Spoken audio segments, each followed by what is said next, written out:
حضرت ابو درداء رضی اللہ تعالیٰ عنہ بیان کرتے ہیں کہ سید عالم صلی اللہ علیہ وسلم نے ارشاد فرمایا ما شیء اثقل فی میزان المؤمن یوم القیامۃ من خلق حسن۔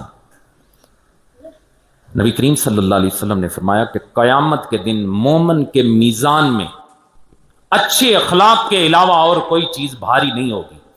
ما من شیء یوضع فی المیزان اثقل من حسن الخلق۔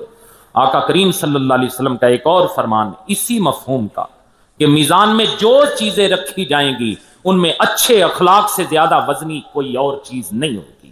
وَإِنَّ صَاحِبَ حُسْنِ الْخُلُقِ لَيَبْلُغُ بِهِ دَرَجَةَ صَاحِبِ الصَّوْمِ وَالصَّلَاةِ۔